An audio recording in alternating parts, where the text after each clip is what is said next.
नमस्कार। संभव धर्म का आज का संभव सूत्र।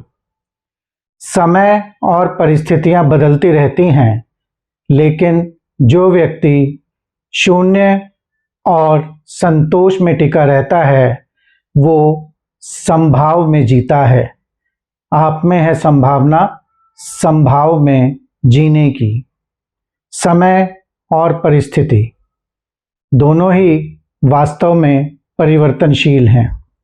समय किसी के लिए रुकता नहीं है। जो समय बीत जाता है वो वापस नहीं आता है, ये सभी जानते हैं। परिस्थितियों पर किसी का कोई वश नहीं होता है। परिस्थितियां भी बदलती रहती हैं। परिस्थिति कभी अच्छी हो सकती है, परिस्थिति कभी बुरी हो सकती है। परिस्थितियों के हिसाब से कई बार हम निर्णय लेने लगते हैं। परिस्थिति के हिसाब से ही हम देखते हैं हमें क्या करना है, और परिस्थिति के हिसाब से ही हमारी मानसिकता भी बदल जाती है।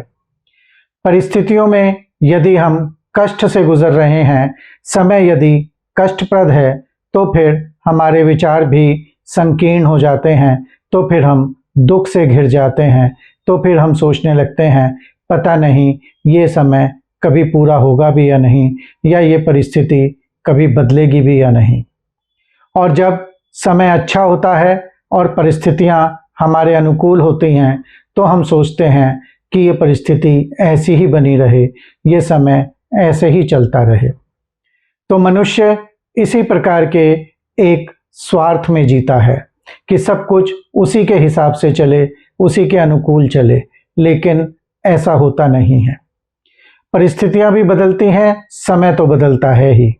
और जब परिस्थितियां बदलती हैं, उस समय भी यदि मनुष्य अपने भीतर संतोष रखता है, शांति रखता है और एक प्रकार की शून्यता ले आता है, तो इस शून्यता का अर्थ ये नहीं है कि आप बिल्कुल ही कुछ भी ना करें।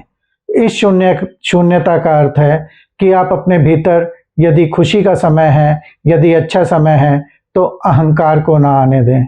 यदि बुरा समय है तो अपने भीतर किसी प्रकार के अवसाद को ना आने दें।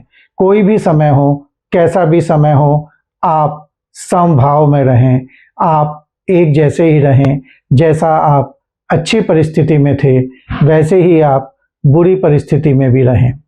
और जब आप इस तरह से समभाव में रहते हैं, तो फिर आपके ऊपर किसी प्रकार की कोई परिस्थिति अपना कोई गलत प्रभाव नहीं छोड़ पाती है। और कोई खुशी की बात या कोई अच्छी बात भी होती है, तो भी उसमें आपके भीतर कोई अन्यथा अहंकार नहीं आता है, क्योंकि आप ये समझ लेते हैं कि अच्छा या बुरा परिस्थितिवश जो कुछ भी हो रहा है वो सब नियति है, वो सब होना ही है। और फिर दोनों में ही हमें एक सा भाव रखना है, दोनों को ही एक तरह से देखना है और स्वीकार करना है और आगे बढ़ना है। जब आप इस प्रकार का एक संतोष अपने अंदर ले आते हैं कि जो कुछ हो रहा है वो आपके करने से नहीं हो रहा है, वो आपके लिए अवश्य हो रहा है, तो फिर आप ये मान लीजिए जो आपके लिए हो रहा है वो आप नहीं कर रहे हैं। जो परिस्थिति जिस प्रकार की भी निर्मित हो रही है वो आपके द्वारा नहीं निर्मित की जा रही है। उसमें अन्य बहुत सी और बातें हैं जिनसे मिलकर वो परिस्थिति बन रही है, लेकिन उस परिस्थिति के अच्छे या बुरे किसी भी फल के भोक्ता केवल आप ही हैं।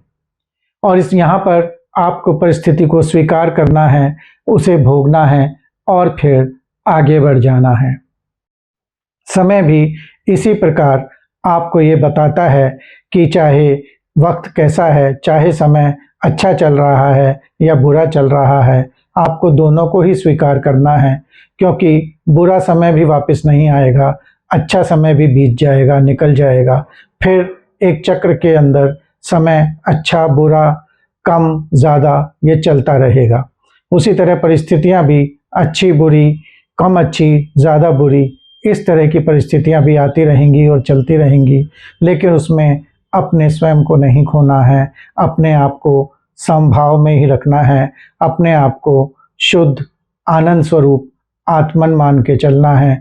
तो फिर आप किसी भी परिस्थिति को बेहतर तरीके से जी पाएंगे और अपने जीवन को अच्छा बना पाएंगे, सात्विक बना पाएंगे, आध्यात्मिक बना पाएंगे। तो ये था आज का संभव सूत्र।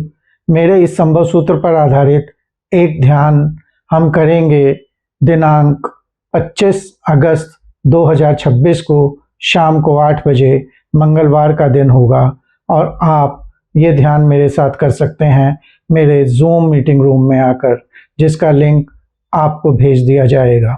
मेरी अन्य ध्यान विधियों को और ध्यान की कक्षाओं को और कोर्सेज को जानने के लिए और उन्हें ज्वाइन करने के लिए आप नीचे डिस्क्रिप्शन में जा सकते हैं और अपने फ़ोन नंबर के साथ यस लिख सकते हैं।